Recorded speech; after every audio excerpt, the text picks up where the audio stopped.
Say when. Oh, we're live. I just Oops.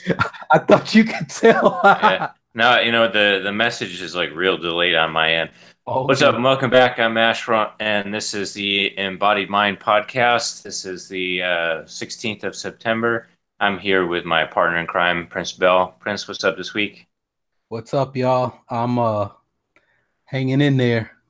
Tired, but we're gonna make it. Right?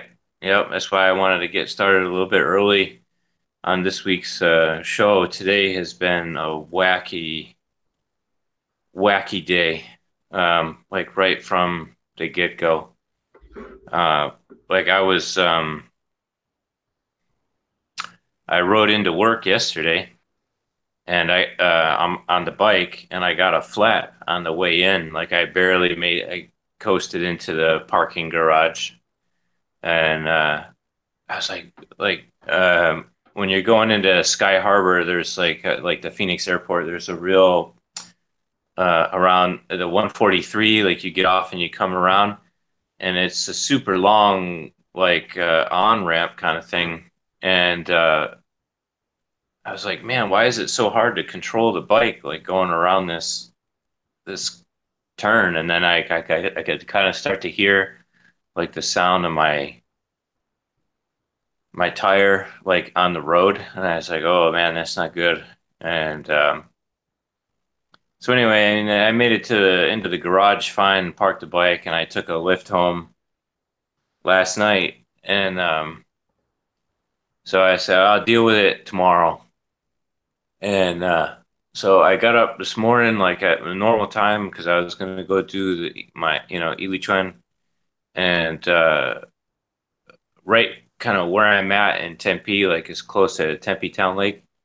And like that whole area is like really popular for doing like triathlons and Ironman races and all that kind of stuff. And so they had some kind of like road, like a bike race that was going on today.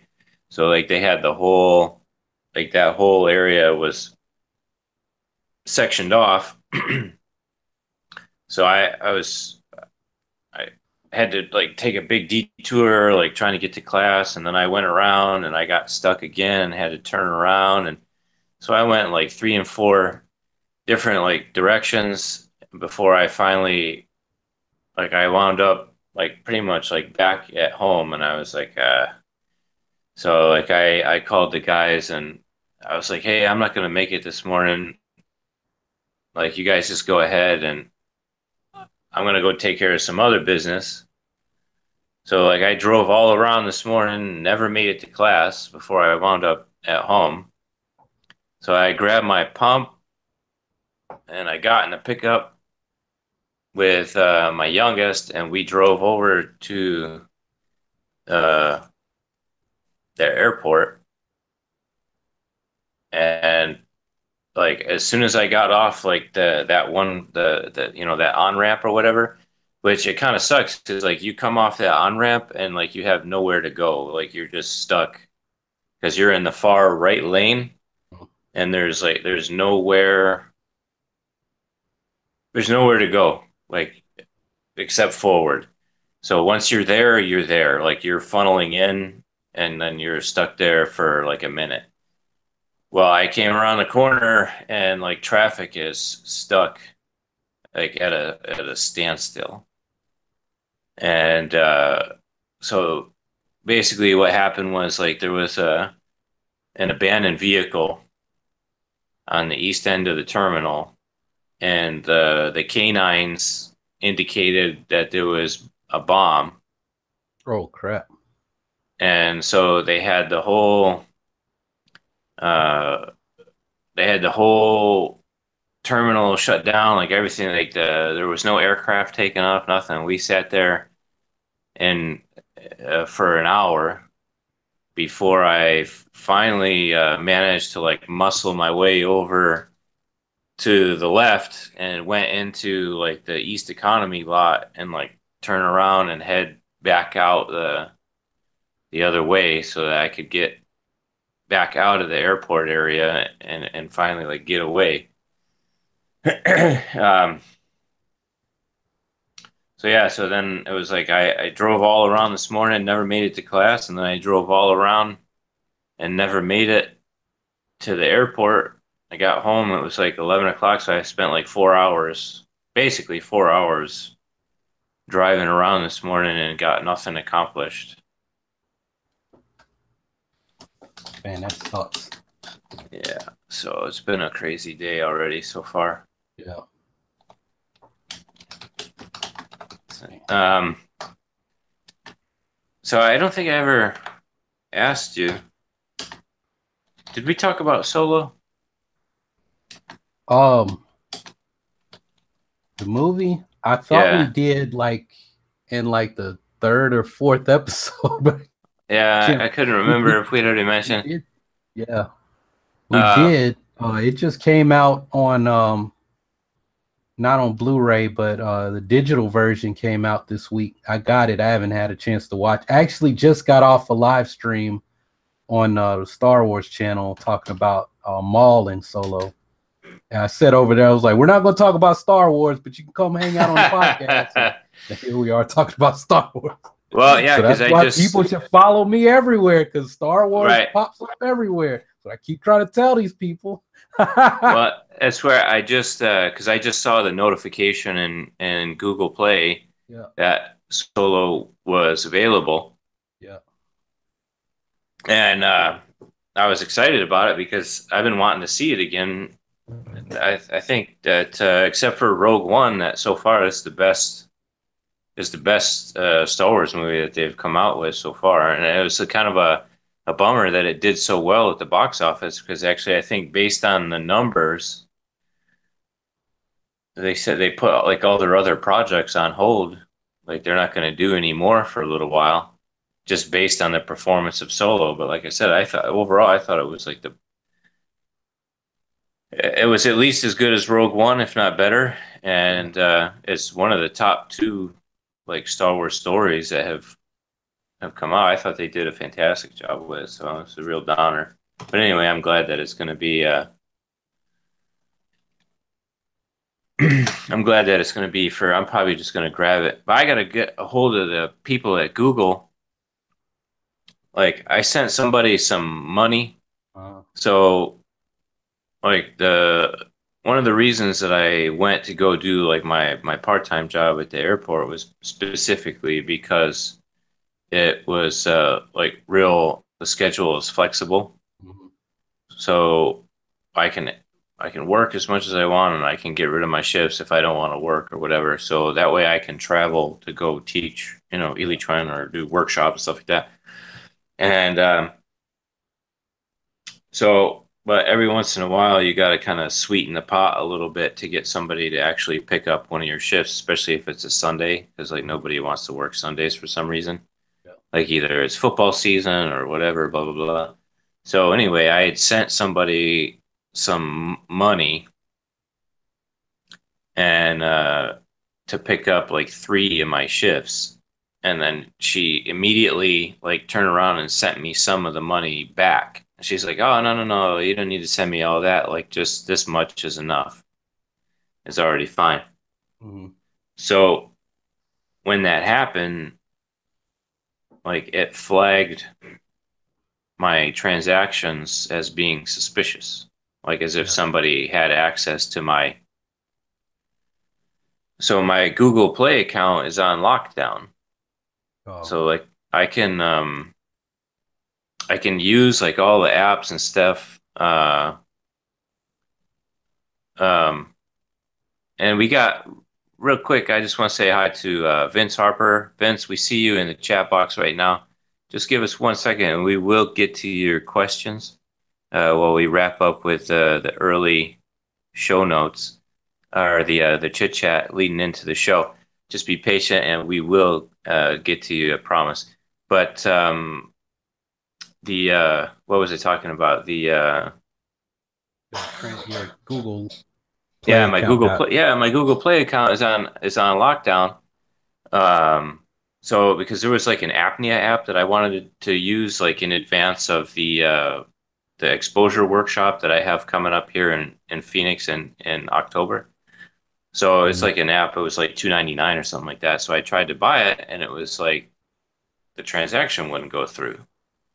So I tried it. So and then eventually, so I got a hold of people at Google, their customer service reps, and they were like, "Oh, it looked like you had some suspicious activity, but everything is fine now. Try it again. No luck." So then I called them back.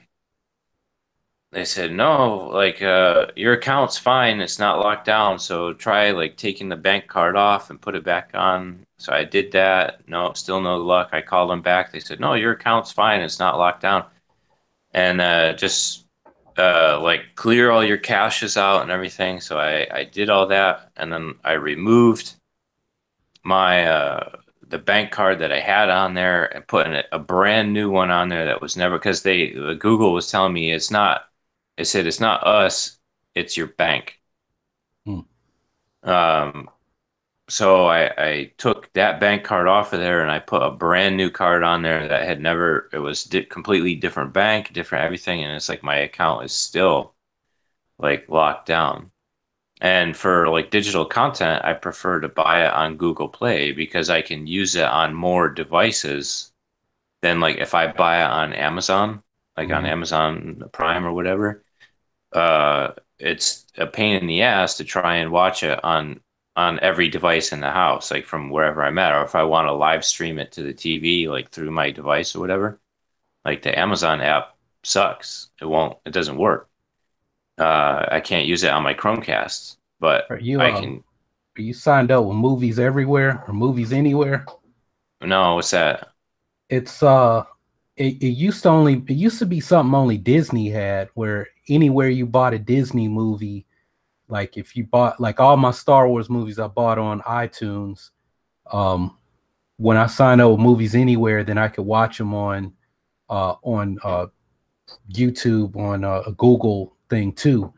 But now they've like opened up to it's not just a Disney thing.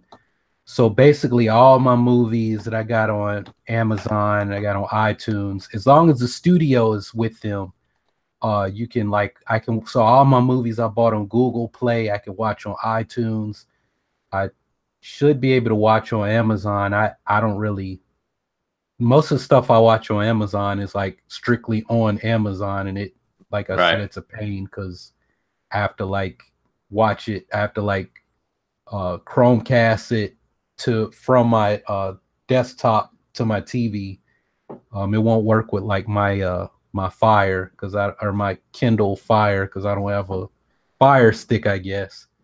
right, Or I have to do like a screen share with Chromecast on my phone and like have the Amazon thing playing on my phone because I watched right. watch Medea's Halloween, whatever it is. That shit was funny as hell. I don't think I've seen any of those movies actually. My aunt loves them. My special aunt, she loves them. So I keep saying I'm gonna buy all of them, and like so she'll have them, but then I'm like, oh, she doesn't know how to use any of this stuff. She just knows how to. Well, she's got caretakers and stuff now, so she's. I want to see Tyler Perry, Right. so I gotta figure out how to. Maybe I'll like. About to say I was about to say something that might be not technically not be legal, so forget it. But I'm gonna find a way to get all of the Medea movies Right. from my head legally. Right.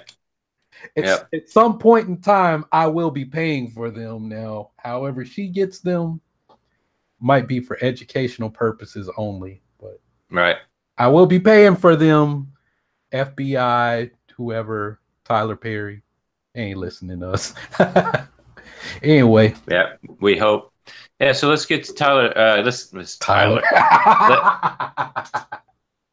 Let Let's get to Vince's question. So Vince asked us in the chat box, what is the best way to put on tens of pounds of muscle without using performance enhancing drugs?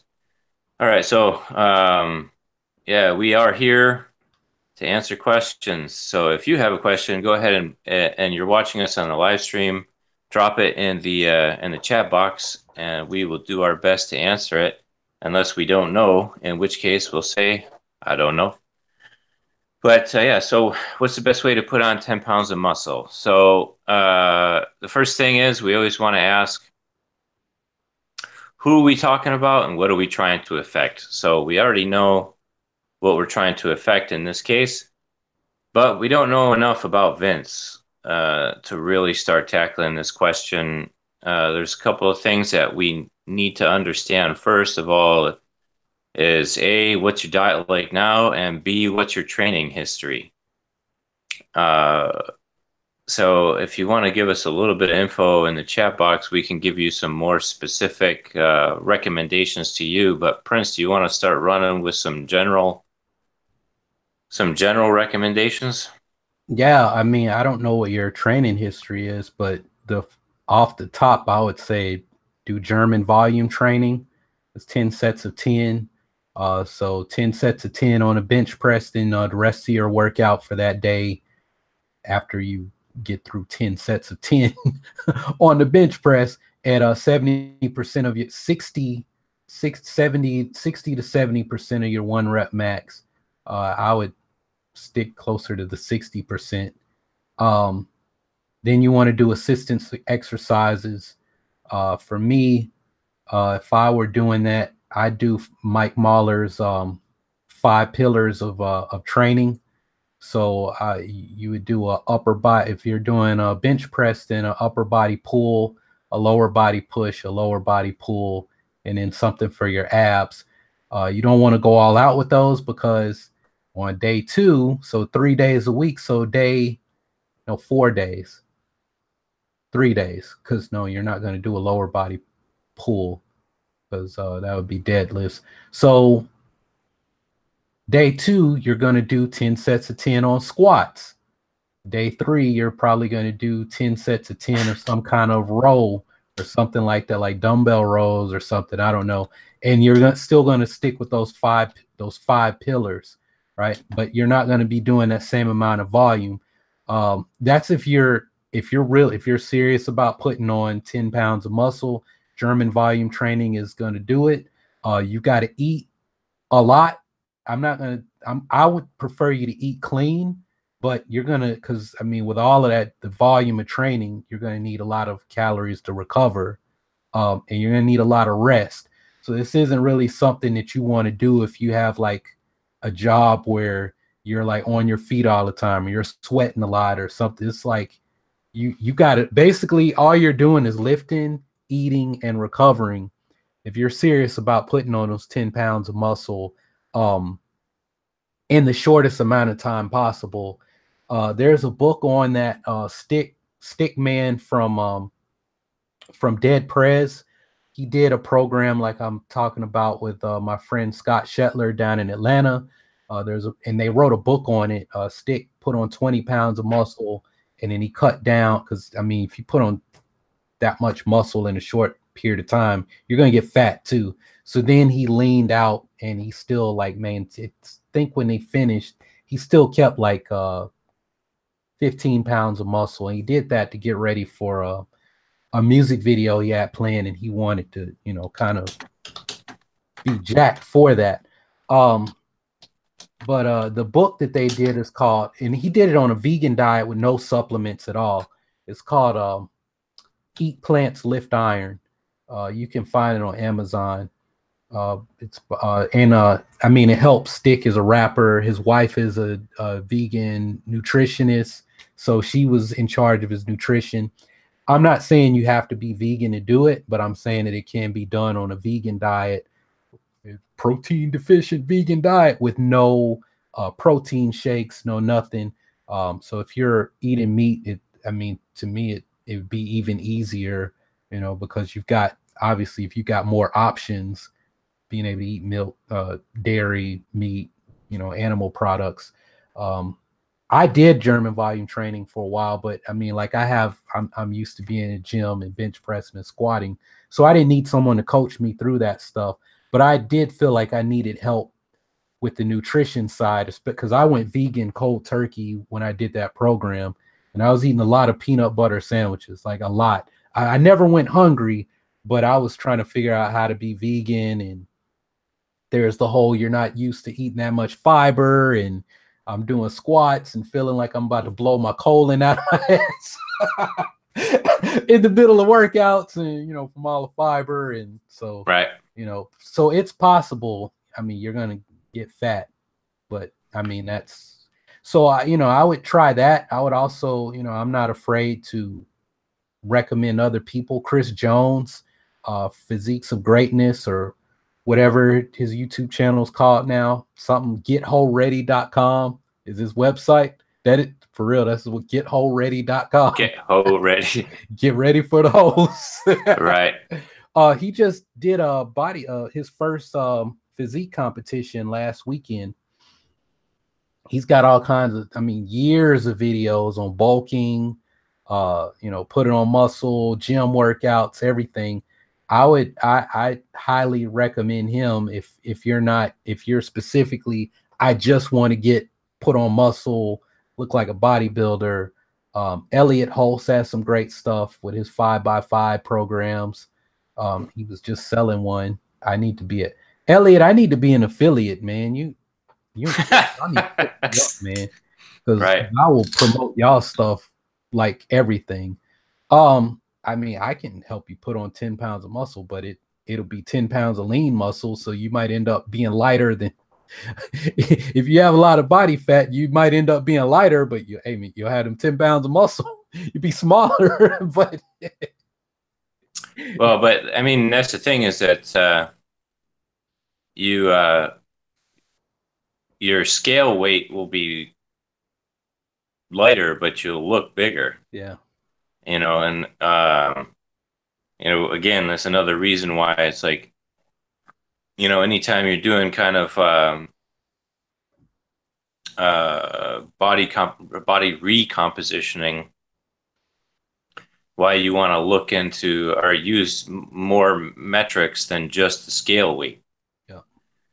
So I want to back up a little bit because Vince says that he has no training history and he eats horribly. So just based on that, I mean, that makes life actually a lot easier to an extent.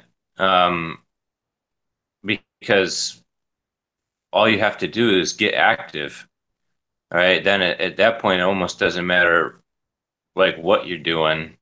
You're gonna add 3 or 4 pounds of muscle like pretty easily just by starting to get active. Now, you may not even like really notice a dramatic difference with only 10 pounds. Like, you could put on 10 pounds of muscle in your legs and you won't even notice. It's all going to be hidden under your shorts.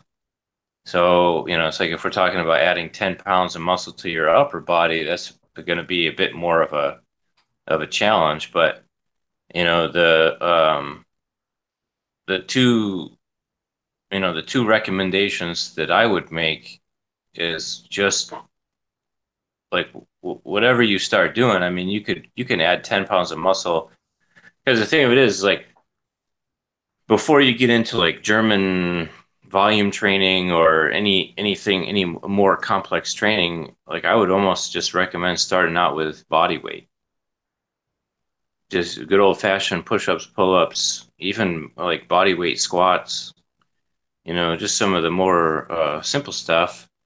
You can put on a lot of muscle, with a set of gymnastics rings at home and just increase your protein. So, you know, again, Vince said that he eats horribly. Well, we don't know exactly what that means. So, just like say from my, like on my experience right now, my daily protein goal is like in the 170 grams a day uh, territory. And, you know, I find it difficult to hit that number like consistently, like every day. Like I got to be on my I got to be on my game and paying attention, like making sure that I focus on like protein first for uh each of my meals. So, for me, like to give you some idea of like what that would look like, um, usually for breakfast I have I call them like a mini quiche. So it's just like a dish that involve, it's like got some roasted vegetables, a little bit of feta cheese, and an egg in each one. I cook them up in a silicone muffin tray. Actually, my daughter does it for me, but um, so I'll eat four of those and like 4 ounces of ground. Uh, lately has been ground lamb. Then I eat about 5 hours later, and I'll have two whole chicken thighs with like a big salad, and then for dinner will be like lately I've been doing a lot of bone broth and again like whatever protein is available that my wife made up for dinner. So usually it's probably going to be poultry. Again, it's going to be some chicken. It might be beef patties or something like that. But and all of those together, like I'm just barely like squeaking over my protein goal. So with that in mind, uh, so I just like reran my numbers recently. So since I started doing the keto on the 29th of I did it on the 29th of June was like my first day. Um, I put on 4 pounds of muscle, 4 pounds of lean mass, and I dropped 30 pounds on the scale. Almost 30 pounds on the scale so far.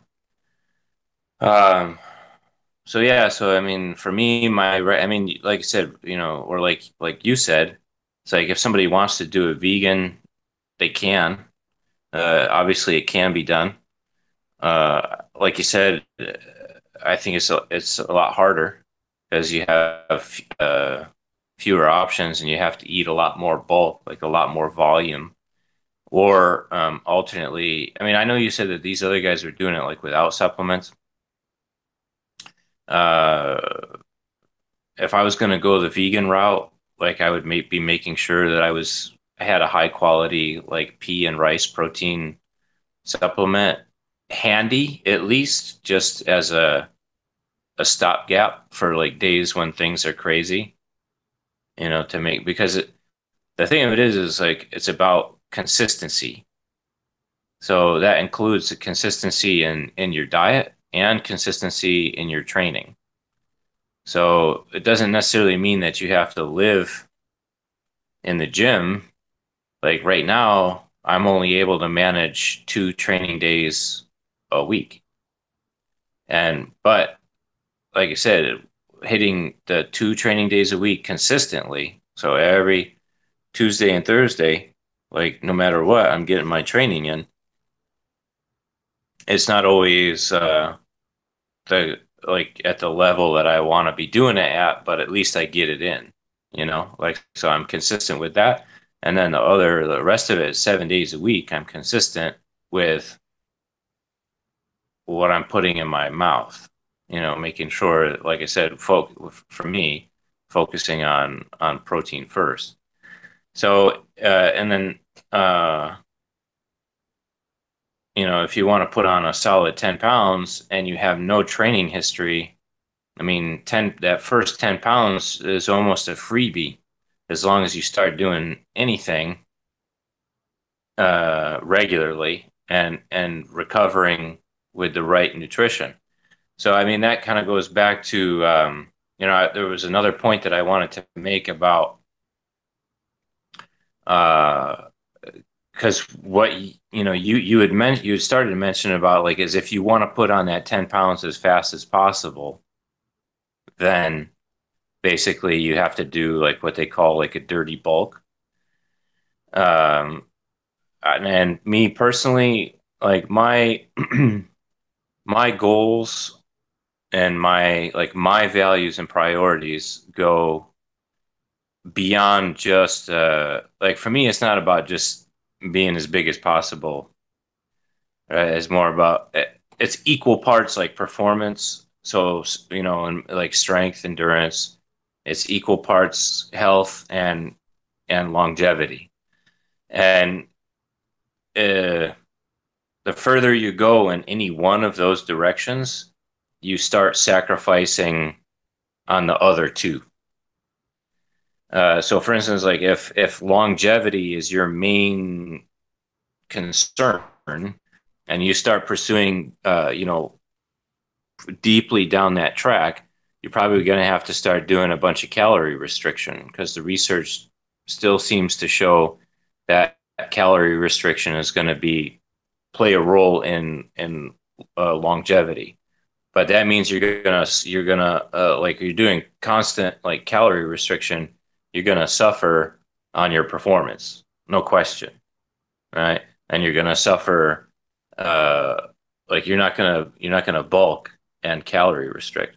So anyway, coming as a little bit off topic, but like coming back to like I would personally never recommend somebody do like a dirty bulk because the pancreas doesn't have an unlimited ability to recover. So, like, you can permanently damage your pancreas with, bad dietary choices.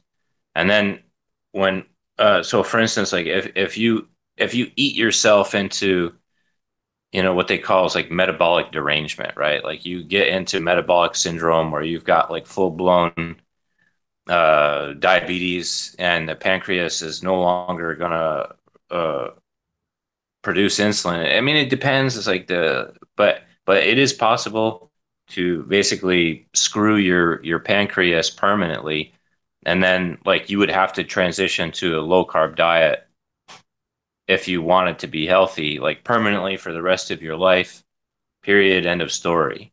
Uh, so say like the liver has a tremendous ability to recover and regenerate, but it's not an unlimited ability. So, for instance, like usually you see the most damage in like alcoholics and drug addicts. Um, but I'd be kind of like I want to see like what happens in the future. I want to see if we start to see more cases of like non-alcoholic cirrhosis coming up from all the food additives, because it's like all that stuff has to get processed by something. It's going to get all processed by your liver, by your kidneys. Like I said, a lot of excessive insulin all the time is very stressful on the pancreas. So we know that a lot of the artificial sweeteners that are out there, there's conflicting research, but a lot of the people that I trust the most tend to lean towards the research that shows that all the artificial sweeteners are insulinogenic. In other words, they raise your insulin even though they don't raise your blood sugar. And so it's like all that stuff is going to stress the hell out of your pancreas. And so that's why, like I said, I mean, and I had a good buddy of mine. He was like one of my, top 10 best friends, like from our little clique or whatever when we were growing up. And he died about, man, it's been at least 6 or 7 years already. Like he died, he was a young guy. He was older than us, but I mean, he was like my age now. He's probably about 42 when he died of pancreatic cancer. Uh, and he had like a wicked Pepsi habit, and it was he was like Vince. Like Vince says that he was already super lean. He was like a smaller guy, like thin, always like really lean, but still, So it's like even though like you can be skinny on the outside and still fat on the inside. It's like your blood triglycerides can be all messed up, and the stress on your organs from all the metabolic stress from having a bad diet. Hey, as long one down, 29 more to go. And you did it the right way, because I made a post on Twitter. I said the only way for a straight guy to eat a banana is to attack it like a pit bull. Uh, but yeah, so Vince, I hope that goes I hope that goes a long way to answer your question. If we wanted to get any more specific than that, we'd have to have like a much longer conversation off the air. uh, but now I want to give a shout out to Rodney Brown. Rodney, he's here for almost every episode. So Rodney, it's good to see you again. Rodney also asked a question in the chat box. He says, "What essential supplements do you guys recommend? I take a multivitamin, fiber, fish oil, protein, and a pre-workout. I'm training 4 days a week. Some programs have you taking tons of stuff all day long." Uh, I would want to know more about which multivitamin you're taking, what kind of fiber you're taking. Actually, for me, I'd want to know more details actually about everything.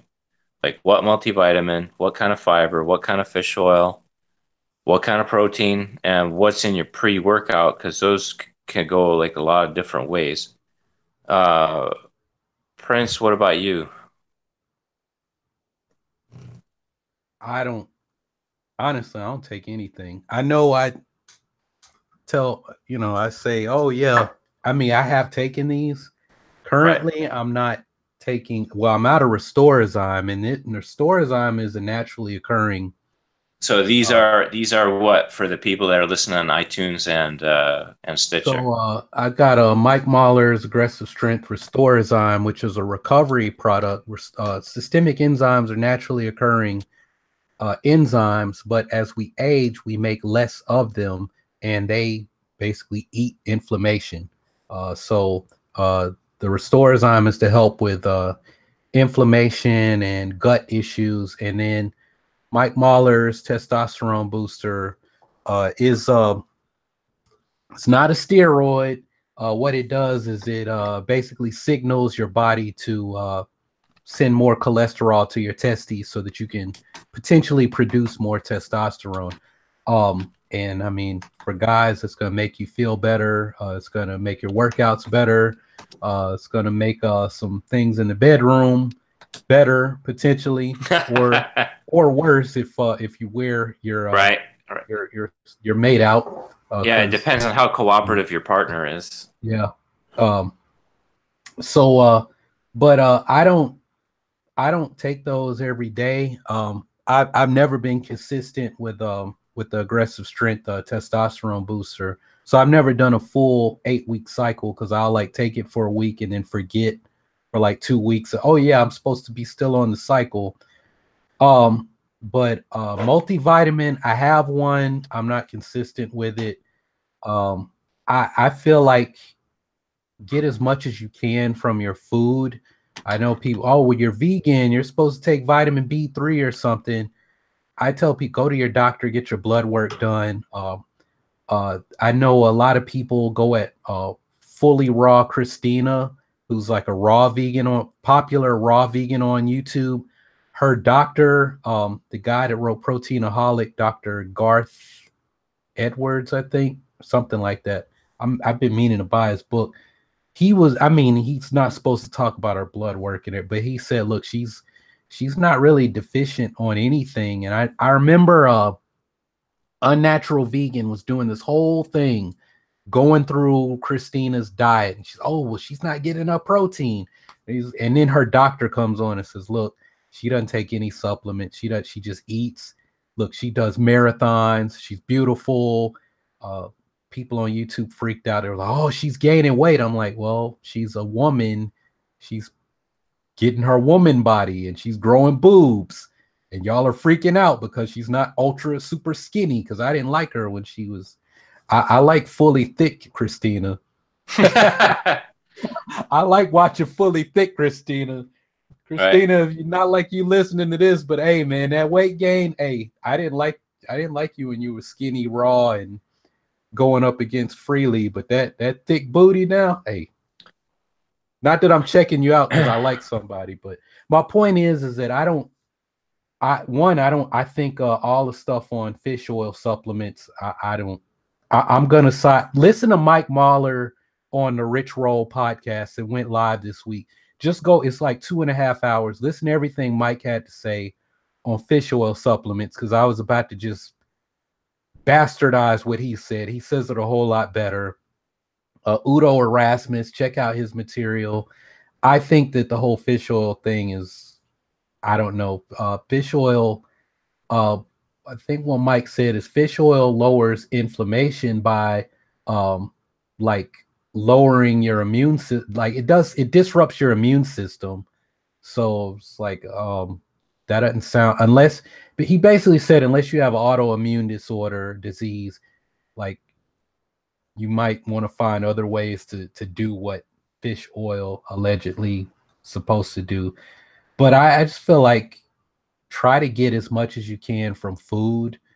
Supplements are to supplement what you're not getting in your diet. And if you need to take a fiber supplement, unless it's like a medical condition, your doctor recommended it, eat more green vegetables. If I took a fiber supplement, I would never get out of the bathroom. Like I wouldn't be on YouTube because I would shit my brain out of my asshole. Like for real. Like that's the last thing I need is more fiber. Right. I already poop like 4 times a day. um, yeah, I mean, I'm gonna fall into a different camp on a lot of that stuff. Um, so the with the multivitamins, well, I mean, some of it I'm gonna be in the same camp, some of it I'm gonna be in a different camp. So the first thing is like I think again, and this is where, it's like we want to like let's look for the 90% of like where we agree and then like go from there. So I think like because both you and I are on the same page where it's like your diet should be all like whole foods, Yeah. right? So it doesn't matter whether you're going to be vegan. I mean, really, I mean, essentially that's what comes down. I mean, there's a little bit of like playing with your ratios, like your macronutrient ratios when it comes to being like paleo, but I mean, it doesn't matter like paleo, whole 30, keto, Atkins, vegan, vegetarian. It should be all about whole foods. And then how you want to like parse that out from there and like how that's going to work for you is, that's up to you to deal with. I um but yeah, so whole foods, whole foods, whole foods. Now, with that being said, um there's some pretty solid research that shows. So, for instance, well, before I get into vitamin D, let's go through the rest of like what Rodney was asking about. So, for the multivitamin, there's only one multivitamin that I would recommend right now, and that one is the one by Thorne. So it's Thorne. All their stuff is super clean and legit. And that's the only one right now that I would recommend that if you're going to take one, take that one. But as far as like multivitamins in general, may not be such a good idea. As especially like a blanket multivitamin, because a lot of the newer research is starting to show. So like you were talking about, yeah, you were talking about vitamin B. A lot of the research now is starting to show that high levels of supplementation with vitamin B, with supplemental vitamin B anyway, is leading to like I can't remember, colon cancer, prostate cancer. Uh, there was a couple other ones. I don't want to, I can't remember exactly, and I don't want to misspeak. So, and then the antioxidants, vitamin A, vitamin C, and vitamin E. Those ones are also being linked to increased rates of different cancers. But again, supplemental vitamins. We need to make sure that that's the caveat that's understood. It's not talking about the stuff that we're going to get in whole foods. So one of the things with the supplemental antioxidants is that actually the reactive oxygen species that are generated as a result of like exercise seem to be they're not really sure like exactly like what the mechanism is right now, but it's possible that maybe that they're actually stimulating your immune system in a good way. Uh, and then so if you tamp down artificially the amount of reactive oxygen species, that then we end up having some blowback on that. So that's kind of the thing on multivitamins. On fish oil, it depends on who's making your fish oil. So I'm a fish oil guy. I supplement with 10 grams a day actually right now. Um, and the reason that okay, so I didn't listen to Mike's spiel on the Rich Roll podcast. Um, so I don't want to get too much into that, but what I would say is that the reason that I still supplement with the fish oil is to help balance out the omega-3 to omega-6 ratio in the diet. So unless you're able to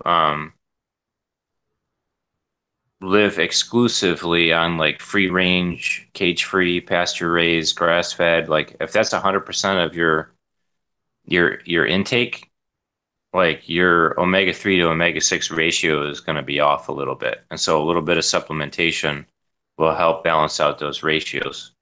The research is very, very clear that having a high omega-6 intake is very pro-inflammatory. Um, that's without question. So it's like I know that, Mike is not going to be in favor of getting any of that from animal sources. Totally fine.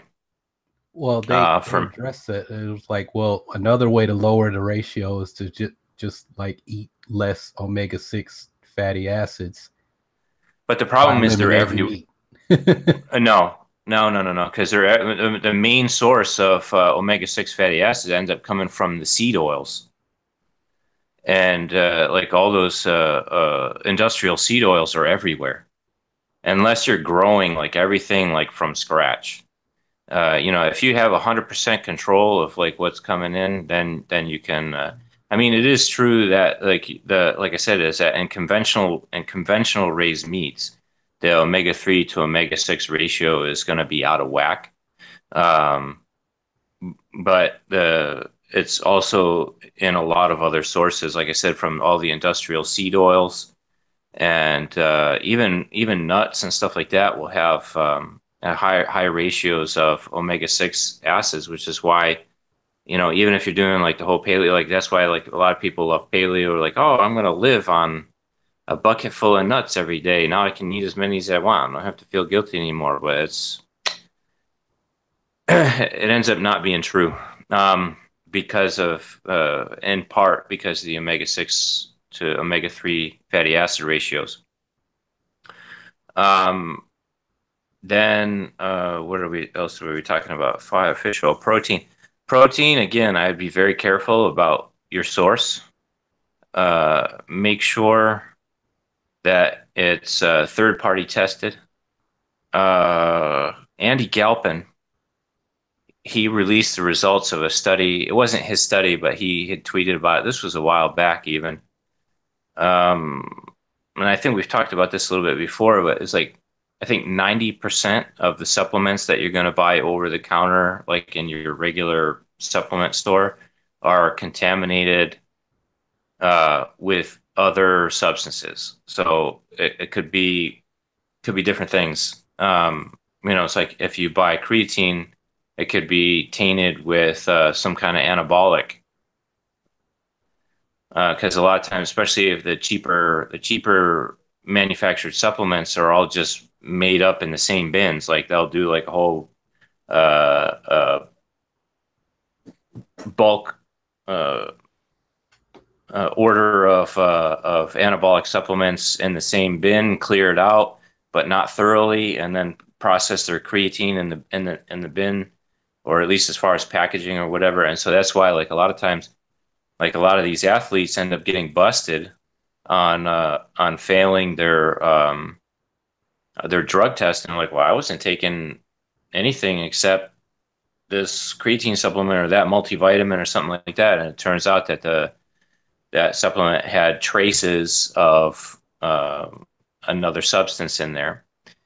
The thing with protein that's really concerning, I can't remember the exact ratio, but I want to say it was more than 50% of the proteins that were tested positive for melamine. So I don't know if you remember, like about 5 or 6 years back when everybody's pets were getting sick from that pet food from China. Do you remember that? No, I remember a few years back, like a whole lot of protein powders were found to have like heavy metals in them. Right. Yeah. 'Cause, So that was yeah, that's another thing. But especially everything that's manufactured in China is all tainted with melamine, and melamine is, I mean, technically it's a protein, but it's highly, highly carcinogenic. And that's what was made, all that pet food was contaminated with melamine. That's what was making everybody's pets sick. So watch out for that on your protein. And then the pre-workout, again, there's a lot of different things. I mean, it could be caffeine, could be beta alanine. Um, so if you're already doing like a bunch of caffeine in the day, I mean, depends like when are you taking your pre-workout? Like how far away from bedtime is that? Because your sleep is so important to recovery that you don't want to mess up your sleep with your pre-workout. So it kind of all depends. I mean, as far as I mean, like I said, I'm a fish oil guy, and I keep protein on hand. But I try. I think probably the only time I'll have like I had a protein shake this morning because I had that crazy morning, and when I came home, I was ready to eat. I didn't feel like cooking, um, and so I just made up a protein shake to fill in like that gap. But I probably only have some supplemental protein 2 or 3 days a week lately. You know, again, as most of my diet is all whole foods. Um, so what I would recommend is like another option would be in addition to Mike's Restore is like a lot of people do benefit from supplementing with some digestive enzymes. So it kind of depends on like what your digestion is like. But we'll put a link in the video description below, both to Mike's Restore and his aggressive strength booster, if you guys want to check that out. And I'll put a link in the video description below for the Now Foods digestive enzymes, which are basically a kind of similar thing. So especially if anybody that has like any gallbladder issues, or if you've had your gallbladder taken out or whatever, like you really should be supplementing with some digestive enzymes at that point. And then the other one, the big one. So right now, actually, as far as like supplements that I take regularly, at the moment, I'm only taking two, is the fish oil and vitamin D. Uh, Again, the research is absolutely um, uncontestable that about 60% of Americans are deficient in vitamin D. And I think actually Mike even had somebody like the last episode of his podcast that I listened to. He had somebody on talking about vitamin D. I think it was somebody that specializes in aging and I can't remember, but he had like a clinic in Florida or something like that. But he was talking about vitamin D, and vitamin D is much more like a hormone than it is like a conventional vitamin. It plays an important role in your immune system. So, like, I was just doing some additional research on vitamin D, like yesterday, actually. And so the body has two branches of the immune system. So, one branch is called the innate immune system, and that's the one that everybody's born with. It's evolutionarily conserved. Uh, and basically, so like if you get a cut and you bleed and that starts to clot, like that kind of thing falls under the innate immune system. And then we have the my brain just totally adaptive. We have the adaptive immune system. So the adaptive immune system is one that involves like you know, getting a vaccine in your body, creating antibodies to that particular vaccine for the future. So that's your adaptive immune system. And vitamin D plays a key role in the adaptive immune system. What they call the killer T cells have tons of receptor sites for vitamin D. They say the average kid these days spends only half an hour a day outside, and adults probably fall in that same category.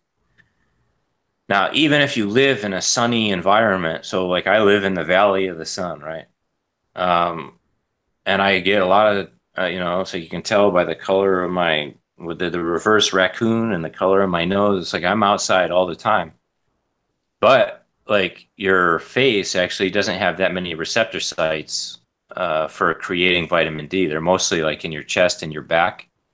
So when's the last time you spent like 10 or 15 minutes outside every day for a week or 2 weeks or a month with your shirt off, getting like full sun early morning or whatever. So it's almost nobody's getting enough sun.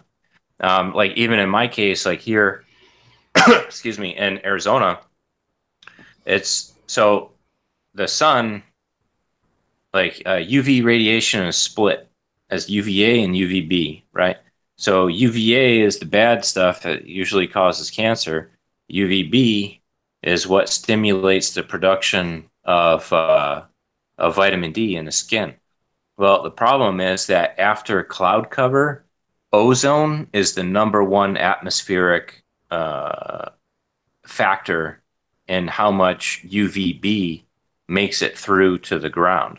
So that means if you live in a place where there's a lot of pollution, so like Phoenix gets a lot of pollution. Oh, bugger.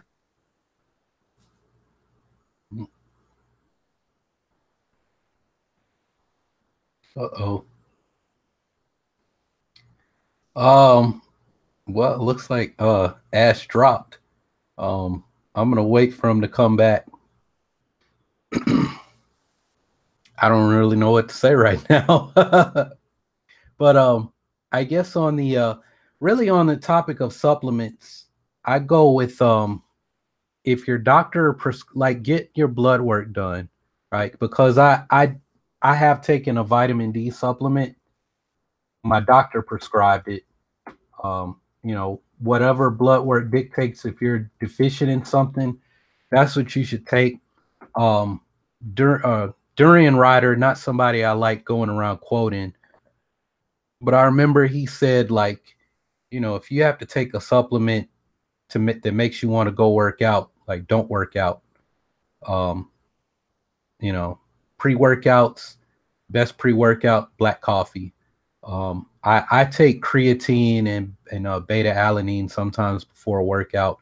But as far as other stuff, like I said, go to a doctor, get your blood work taken.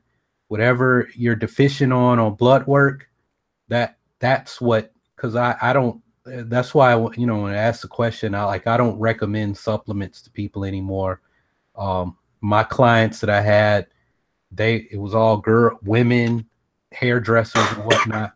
they were making great results without taking anything, just eating. I would just tell them to eat better. Some of them would go to the bar after the workouts and eat wings and all kinds of stuff that, and it pissed me off. But as long as they were consistent, you know, some people, you know, you give and take, right? Okay, if I give you this, what is it going to take to still get those results in the gym, to get those results you want to see? And then you have to accept it. All right, I'm going to go do this. I'm going to go party all weekend, but that might mean it's going to take me 2 more months to hit my goal because I did this, because I was out drinking and eating freaking Taco Cabana all weekend and Whataburger, you know, and I drank a bottle of Grey Goose or two. Man, tacos sound good right now. I heard Taco Cabana is gross, but I've heard so much about it. I still am determined to try out Taco Cabana when I'm in San Antonio, if ever. And I'm gonna eat whatever's on the menu. I'm not even gonna go in like I'm vegan, but I'm gonna be like, give me that. What is y'all's best thing on the menu? Give me that, and that way I will know yay or nay if Taco Cabana is gross. Because I've had people in San Antonio tell me it's great, and then people not from San Antonio, they're like, their food is nasty. Like, why would you even mention them? Right. So yeah, I mean, just to follow up with what we were saying, I mean, basically, like you said, both you and I are on the same page. The 99% should be coming from your from whole foods, and supplements are supplements. They're not replacements. So I think we beat that horse well enough. And yeah, like I said, if anybody does want to check out the supplements that we did talk about, Mike's aggressive strength formula or his Restore Zyme or the Now Foods digestive enzymes, there'll be some links in the video description below. And then, so I wanted to, which one's that now? L-theanine. I still haven't taken this. Why do you have that one in particular? It's so like L-theanine is what's in green tea that doesn't give you the jitters from the caffeine. So where I said that I like drink black coffee as my pre-workout, if you drink a lot of coffee for like mental focus, you can take L-theanine and you won't get the anxiety, because L-theanine is what keeps you from getting the anxiety or whatever from caffeine. Right. So it's naturally found in green tea. But right. Some people are like, oh, well, why can't I just drink a whole lot of green tea? If you drink too much green tea, it'll like mess with your thyroid. But I mean, you have to drink like 15 cups a day or something like that. Yeah, I have to look into that. I hadn't heard about green tea messing with your thyroid, but yeah, this guy Jerry Branham, I need to subscribe to his. He has like a newsletter. It's a subscription base, but it's like 60 pages every month, and all he writes on is supplements. Like that's all he does is research supplements and write like, these are the studies, and this is like the Cliff Notes version of all these studies that have come out in supplements every month. Yeah, I mean, they have Mike and Sincere have him on the show every once in a while. I think he's yeah. I mean, I've caught like a few. I think usually if I notice that he's on the show is when those are the ones that I'll tend to listen to. So I was looking for, like I was mentioning to you before we started recording, there's a really important study that I want to discuss on the show, but I haven't been able to give it the amount of like preparation that needs to happen in order for it to really like discuss it, you know, the way that it deserves to be. So I wasn't sure what we were going to do, but then I just happened to catch a a study this morning on Twitter that I thought was pretty interesting. So the title of the study is Dietary Cholesterol Contained in Whole Eggs is Not Well Absorbed and Does Not Acutely Affect Plasma Total Cholesterol Concentration in Men and Women. Results from 2 randomized control crossover studies. So, as I mentioned earlier, I'm a fan of eggs. So even the Buddhist monks that I know, they eat eggs. And so I'm not definitely against anybody eating eggs, but I know there's still like a lot of misconception out there about dietary cholesterol in general. But I thought that now, usually like when we talk about these studies, we like to talk about the good, the bad, and the ugly. So let's skip straight forward to the ugly with this study. Usually like anytime like I see like a study that's teased to have like some kind of like this or that or whatever, first thing that I do after I look at the abstract to see if it's worthwhile like getting into is I go straight to that. When I look at the full text, the first thing that I do is I go and look at the funding sources. Mm-hmm. And the funding from this study came from the National Egg Council. I do. You go. So go ahead and take this one with a huge grain of salt. Normally that, like I said, as soon as I see that, it's a huge red flag for me. Like when I'm looking, so I'm going to just go ahead and put that out there, like with full disclaimer, like right up front. But then when I looked at the conflicts of interest, like usually the study authors anyway, even if they have a blatant conflict of interest, they usually declare no conflict. I was looking into actually this would be another thing. I was looking into like the rates of topical, the absorption of magnesium when applied topically. So, because for instance, I know like Mike has he has his magnesium oil spray that he sells, and but I was looking into some research on that, and I noticed actually in one of the studies that the study author had declared a potential conflict of interest involved with that she had signed off on like some magnesium cream or whatever, blah blah blah. Anyway, it was getting off topic, but when I went back into even still like the study funding. Like I said, it should be considered a red flag, but you want to go back in and look at like how they did the study. And I think that there's two elements to this study that still make it worth looking into as far as dietary cholesterol. The first one is so that's what's good about this study was it was just straight up blood work. They just basically had them fast like overnight. Then they fed them their meals. There was the 2 different meals were involved. One of them was basically like a vegetarian meal that had like some vegetable oil as control, and then another meal that involved eggs. And so they fed them like 3 weeks apart, actually. So I think that this was the other thing that was still worthwhile about this study, which makes it worth looking at, is the fact that it was a crossover study. So for people that aren't familiar with what a crossover study means, is that they had 2 different groups. So they had Group A and Group B, and what they did was they fed them each the control meal and then the meal with eggs, and then they gave them like a 3-week like dietary cleanout period, and then they brought them back and they swapped them.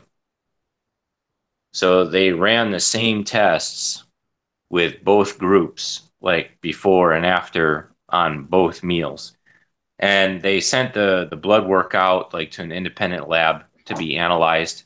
So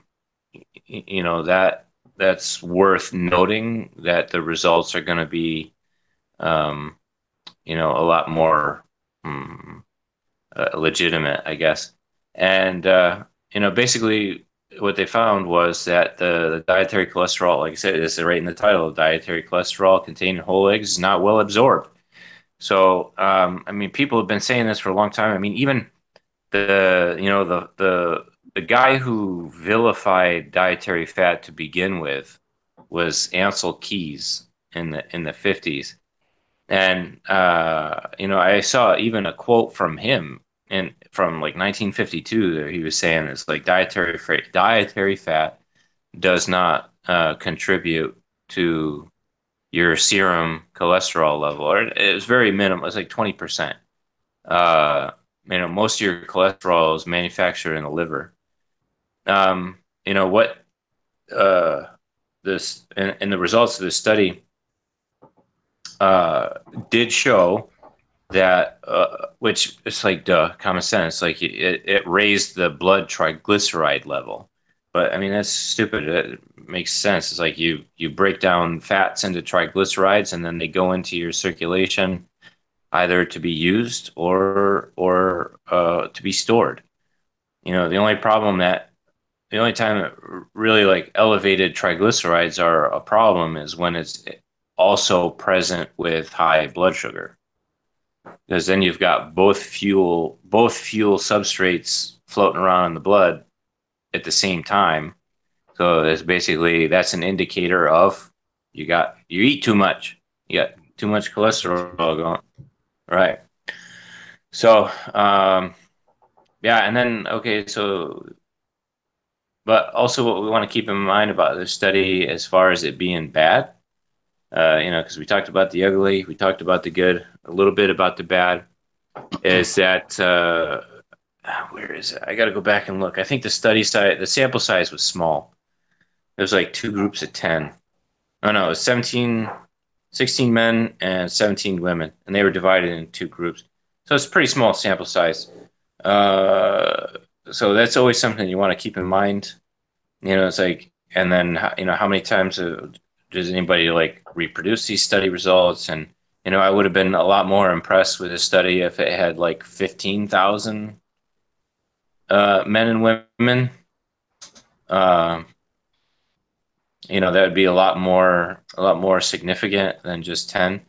And then the other thing is that you want to keep in mind is that, especially they weren't locked up in a metabolic ward, in between feedings and everything is like they're like free living human beings, eating like whatever like their normal diet was in between, before and after. And so there's always going to be like everything is like multifactorial, right? So it's like other things that they could be eating and lifestyle patterns and everything is like, again, and that's why I need to like sit down and like tackle the study on myokines, uh, because we've talked a little bit about this before, where it's like just your activity level determines, at least in part, like how your body partitions nutrients, whether or not it's going to shuttle them off for like growth and repair, or if it's just going to shuttle them away for storage,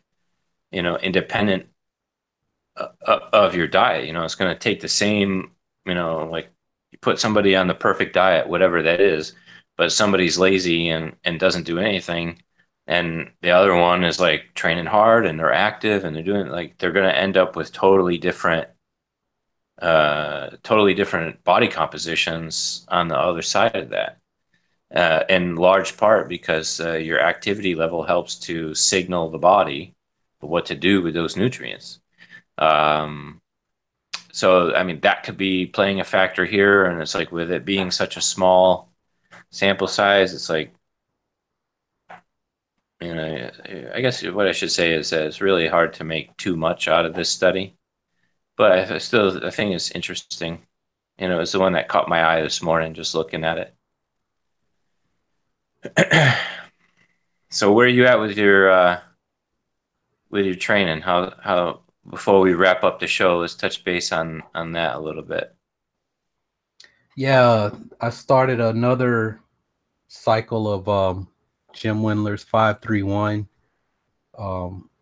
So it's like weird because I mean I've never had an impressive bench press, but it's like now like what was my previous PR for like years on the bench is like what I'm working at now, which is kind of scary because I'm like, man, I don't have a spotter, so if I drop, well, I got the safety bars to catch it before it would like crush me, but it's still like, you know, still like a ego thing. Like, man, I would have gotten pinned if I didn't have the bars here, but everything else is going okay. I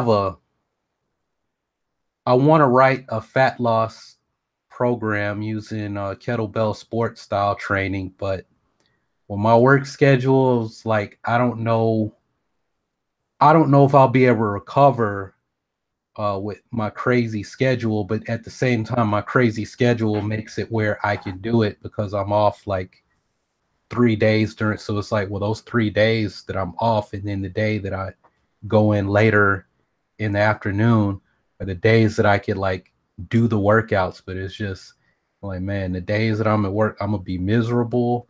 Pretty much, it's gonna be a AWS day. Ain't worth spit.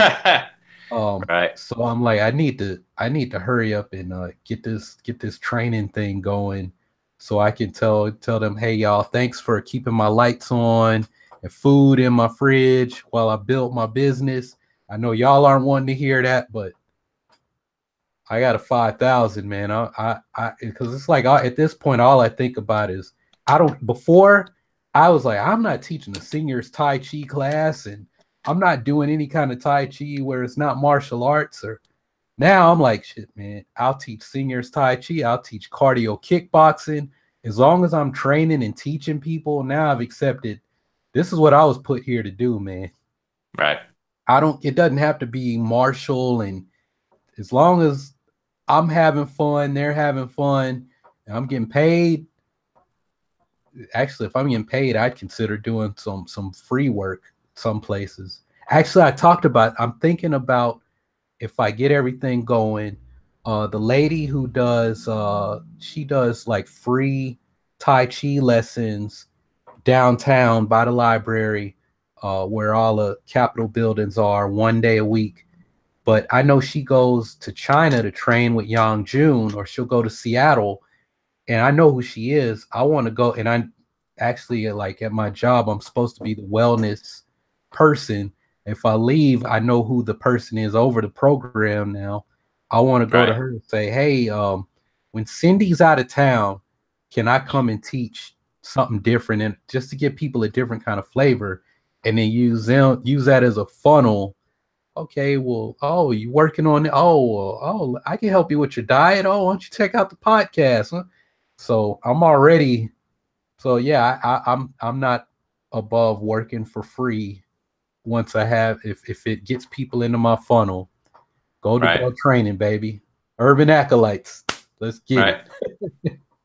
Yeah, I mean, it's like, that's the thing is it's got to be sustainable, right? Yeah. You can't help somebody else if you can't even help yourself first. And so, it's like we need to be able to generate some revenue, somewhere from the things that we do. It's like one of the things about like with martial arts, it's like everybody wants that free class or free trial or whatever. I don't do that anymore. I did for a long time, but now it's like, you know what, if you don't want to pay me a little bit up front, you're not going to want to pay me later. And, it's like, if you're not going to pay me, it's not going to be sustainable because it takes my time and energy and effort to, I mean, like even here with the podcast, same thing, like takes a lot of preparation, and resources. It takes your time to edit the shows like afterwards for the one, then they go out to iTunes and Stitcher. So that's a good segue right into that. Remember that if you want to support the show on Patreon, we got a link in the video description below, so you can go ahead over there and support the show.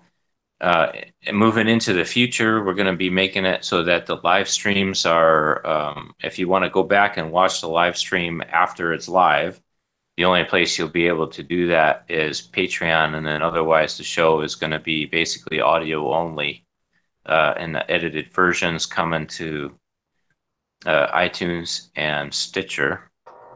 And if this is your first time here, you want say what now? iTunes, Stitcher, and SoundCloud. Right. So, and if this is your first time here, don't forget to subscribe and to the link down below, because we're going to be putting up, we'll put up little clips throughout, updates, and especially, I was thinking that what we should do is like on the weeks, like when I'm traveling or and we can't do a show, maybe we could do like 10-minute shorts where we could just kind of like tackle the same kind of subjects that we want to do, and just do them as a 10-minute video that we would release, on the same day, and things like that. So we got some other things coming up. Both Prince and I are coaches, and so we're going to be starting to work with people here coming up too. So if you'd like to work with us, you can contact us through social media, and you can find our social media links in the video description below.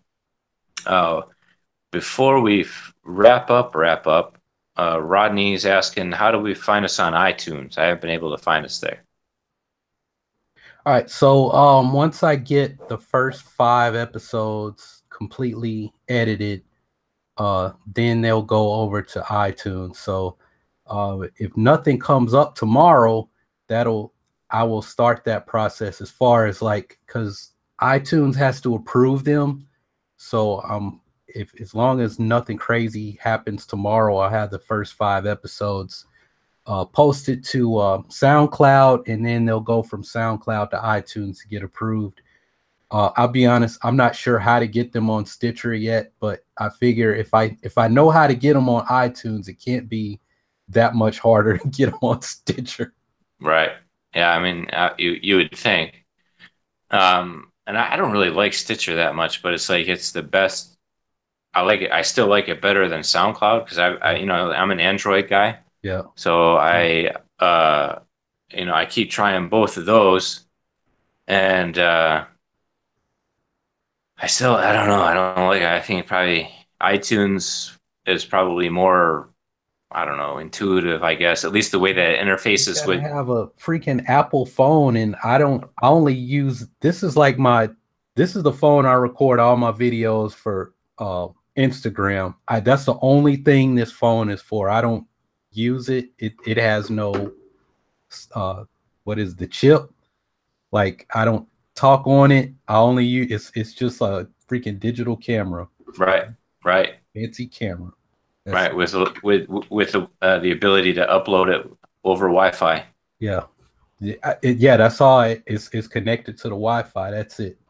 Only reason I got it was because I can't stand the editors on. Actually, you know what the best editor is on Android? Turns out is freaking Filmora. I got the one that you've been. I got the subscription. I just cannot use it. Like, everything that I try to do, I end up, was like, Filmora turned out to be the best thing. That's what Ying uses too. She doesn't know that I know she's using Filmora, but I figured it out. What else do you know about her that she doesn't know that you know about her? Well, Right. I don't think she knows that I know she won a bunch of bodybuilding competitions when she was in college. Right. I think she knows that I know that. It's getting kind of stalkery in here. Who is that? You.